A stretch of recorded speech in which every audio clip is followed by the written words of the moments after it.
Hello, my name is Lena Zakharopoulos and I'm the Programs Coordinator for Seneca College's Learning Centers. Welcome to Striving for Healthy Learning Flow, a part of the Strive Learning Series. So it may be strange that I'm asking you right now in the midst of a COVID-19 pandemic if you're feeling good. Well, obviously different people are going to have different responses to this time that we're currently facing. If you pause and cut and paste the link into your browser and then come back to the presentation after you've done so, I want you to think about if you've ever felt so good or if you let your nerves get in the way. In today's learning webinar, we're going to be looking at a few learning outcomes. We're going to be defining flow. We're going to define the conditions to achieve flow. We're going to identify an area of challenge where flow can be applied. We're going to describe potential barriers to achieve flow. We're going to understand the relationship between flow and health and well-being. We're also going to identify personal learning resistance and reframe, and we're going to develop personal rules for performance. Let us first begin by defining flow. Flow, according to Mihaly Csikszentmihalyi's theory of flow in his TED Talk in 2004, described flow as a secret to happiness. But what does that really mean? Mihaly developed his theory of flow in 1975, and he believed that optimal experience was based on the concept of flow, which was really the state in which people were so involved in an activity that nothing else seemed to matter. So the experience itself was so enjoyable that people would do it even at a great cost for the sheer sake of doing it. When we look at this theory more carefully, when we define flow, it's actually the midpoint between anxiety and boredom. So the sweet spot where our skills are just right to face the challenges of an activity. As the diagram shows, anxiety and boredom are at the extreme ends, with flow being just beyond your comfort zone. Now, there are 6 conditions of flow as Mihaly describes it, and we're going to be looking at those more carefully. Mihaly first started by talking about having clear goals. So you want to be able to have something to work towards. He then went on to describe rules for performance, which we're going to be looking at a little more carefully later in the presentation. He also talked about feedback on performance. So you want to be able to consult with people on how you're doing. He also talked about it requiring encouraging concentration. So there had to be some control over tasks and challenges that match your skills. Strive, the Strive series, looks at all of these aspects of flow, including optimism, hope, persistence, patience, and passions as requirements for concentration. So we want to first tap into what joy is for us in order to help us to achieve our own flow zones. So have you ever been so completely immersed in activity that you lost track of time? Well, ask yourself, what were those activities and what strategies did you use? So let's start by the writing prompt for those of you who enjoy writing. The activities that bring me joy in life are, for those of you who don't want to write in a long sentence format, you feel free to add bullets or to even audio record yourself as you're going through that. You also want to look at the activities that bring you joy in career and your studies, because those joy points may be different in both, or for some people those could also be the same. So knowing what brings you joy will obviously help you know exactly what the barriers to flow are as well. But we're going to go into the 4 models of learning resistance right now to give you better insight on what that is. So just as this picture shows, learning resistance is like eating something that you don't want to eat. It's so terrible to taste that you would do anything at all costs to avoid it. And learning resistance is exactly like this. It's an outcome or a motivational state in which individuals reject learning opportunities due to systemic factors. And this is what the research of Tolman and Kremling in 2016 suggested. Now, there are many models that have been researched to show the relationship between mental health and well-being, and these can subsequently be applied to learning and resistance to learning. They include the medical models, the spiritual models, the sociopolitical models, and the biopsychosocial models, and we're going to be looking at those more carefully. So let's first draw our attention to the medical model. This tends to be the main model that's permeated in our society. It attributes learning to genetics and biology. So learning differences are a result of psychological processing deficits, strengths, and biological wiring. So simply, it's in your DNA. Unlike the medical model, there's also the spiritual model. In many world religions, this belief posits that humanity has a fallen nature, and learning resistance is a result of sin of this fallen nature. So unlike the medical model that sees it wired in your DNA, this is as a result of humanity. Now we look at socio-political model. Now this is a little different than the previous two models. This looks at barriers to learning that comes from the environment that consists of socio-political factors that influence learning. A person, therefore, who feels included in community will learn. So for example, the idea if you belong to a certain ethnicity, class, gender, or age group may contribute to why people believe they can or can't learn. However, this entirely is false and has nothing to do with how people are able to learn. And of course, we look at the fourth model, which is the biopsychosocial model. This tends to be the model that permeates much of current practice, particularly in counseling practice.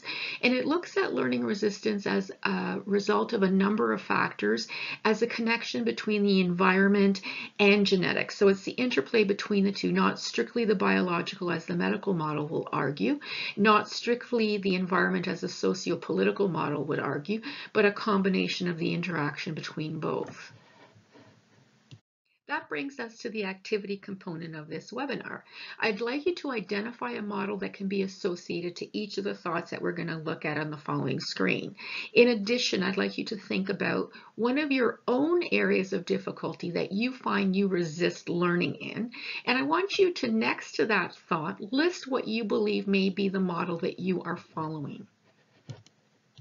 So here we have a group of thoughts, and what we're going to be doing right now is we're going to be looking at each of those thoughts and reframing them according to the respective model. So in the first case, I cannot do mathematics because I have a learning disability in mathematics. I require accommodations. Well, in this case, what would you suspect is the first model that's being used?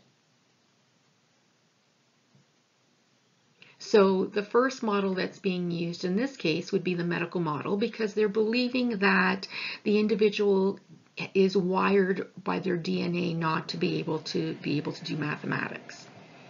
In the second example, I don't understand enough English to be successful in this program. This could be a socio-political model, and it could also be a biopsychosocial model.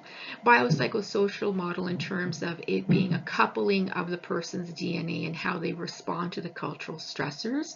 And for others who believe that there's no biological component, it could be strictly environmental culture shock from having to adjust to a foreign culture. Then we have, I can't do this. Everyone has told me that I'm not good at this.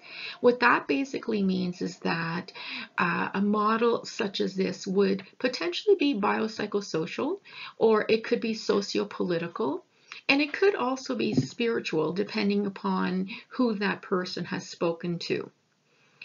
I'm going to bomb this assignment. I always bomb these assignments. I always mess up eventually. This again is a result of a socio-political model. It could be a biopsychosocial model, and it can be a spiritual model. So as you see, it's hard to delineate the differences between the models because it depends on where that feedback is coming from. And finally, I'm so stupid. Everyone else knows more than I do and doesn't have to work as hard. In this case, it could be biopsychosocial, an interplay between the environment and what that person has heard through their bad experiences. It could also be a sociopolitical model in terms of what feedback that person has received. So now we've been able to look at what brings you joy and potentially some of the models and how to reframe the thoughts of learning resistance. But how would you actually increase your flow, and how do you overcome difficulties? We're now going to be looking at those flow strategies that we can utilize to get into flow. So as as we had touched upon earlier, the first step is to engage in clear, goal-directed, rule-bound activities. You want to set goals for yourself every day, and you want to make sure those goals are meaningful to you so that they make relevant sense to why you're working on them. They have practicality for you. You want to also have an individual who can give you relevant and immediate feedback to the goals that you're working on. Remain focused on the task and avoid distractions. You will often hear negative internal clatter that will try to get you off the track of your goals. So you simply have to push that off to the side and continue to work on that path on the goal that you have set. You also want to take control of the process or the product. This basically means that you shouldn't allow yourself to get sidetracked by other activities. You want to make sure that you set aside some time effectively for the aspects of the activity that you need to currently work on. And finally, you want to redirect your energy spent on worry about failure into problem solving to meet the challenges. This tends to be the largest area and largest block for people in terms of trying to reach their flow zone.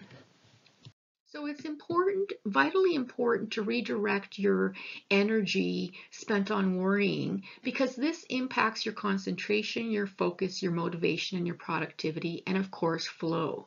Psychological models have looked at positive psychology and cognitive behavior therapies to address challenges of worry. Dr. John Grohol, a psychologist, spoke about 15 common cognitive distortions, and you may follow the link for these cognitive distortions. Just a preamble, you may want to use caution when you're exploring some of these cognitive behavioral therapies, because there is conflict between the models, and just to assume that someone believes in God or an ultimate supreme creator doesn't necessarily suggest that they have a cognitive distortion. So you do want to exercise caution when you're determining between the models. So now we ask ourselves, what is a healthy amount of anxiety? Research indicates that people who experience flow have lower levels of depression and anxiety, and the lack of flow in one's life sustains anxiety. So conversely, anxiety impedes flow. However, I want you to note that anxiety is a normal human experience. Everyone experiences anxiety. It's the level of anxiety that you experience that will caution if it's an abnormal amount of anxiety. In most cases, a little bit of anxiety is needed, and actually to help alert you to you doing something outside of your comfort zone. If you're not feeling anxious at all, that may indicate that you're too comfortable. So a little bit of anxiety is important. The presence of excessive anxiety is where there is a problem. The Diagnostic and Statistical Manual, which is the manual that most mental health professionals will follow, indicates that if you're worried for more than 6 months about one topic, then you know that it's a typically abnormal amount of anxiety. So to elaborate further, you have to ask yourself the following questions to help determine if your anxiety is healthy. How long have I been experiencing this anxiety? How much is it causing me distress? Is it interfering with my daily life? Do others in my life think I'm too anxious? Is my anxiety negatively affecting my relationships? Is my anxiety negatively affecting the enjoyment of the experience? And these questions come to us from Anxiety Canada in 2019. So let us go back to a mental reframe activity. So if you were to say, I am not as good as my peers, they are smarter than I am. Well, another way of looking at this would be to say, I am unique and cannot compare myself to others. Everyone is good at different things, and I am good at some things as well. How would we reframe? This is too hard. I'm going to fail if I try.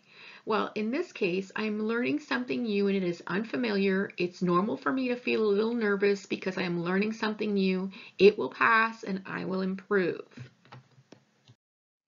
Okay, now let us turn our attention to setting rules for our performance. So we want to hold ourselves accountable to certain rules. This will vary. I've given you an example from Jordan Peterson's 12 Rules for Life, An Antidote to Chaos, which was published in January 2018. This is just a sample of some of those rules for performance that different individuals will face. Jordan Peterson is a psychologist, and he suggested, I guess, 12 rules that started with standing up straight with your shoulders back, implying that people have to have confidence in themselves when they approach lives. And they include even things as funny as do not bother children who are skateboarding, because he wants to make light of the fact that you have to have a little bit of fun in life as well. So when you build those goals for yourself, you want to take into consideration that there's going to be things that you enjoy doing, such as the joy zones, but you also want to take into consideration that there's going to be things that you may resist doing, and you want to be able to approach those with confidence. So right now, if you can, I'd like you all to write down what you will do and what you will not do. And that brings us to the end of the presentation. Today, I hope you did strive for healthy learning flow, which I know you did based on the fact that you attended this webinar. So that's a great first step in moving forward.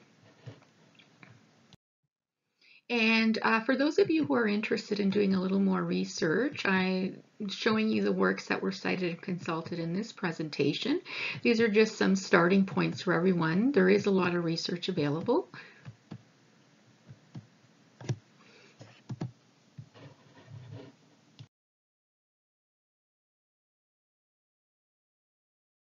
And on a final count, I'd also like to point out that the images throughout the presentation are copyrighted to the photographers and the artists, and give credit to those. And on a note of thank you, I hope you enjoyed the Striving for Healthy Learning Flow webinar, and I hope you have an opportunity to view some of our other webinars that are online, and good luck with your studies. Bye.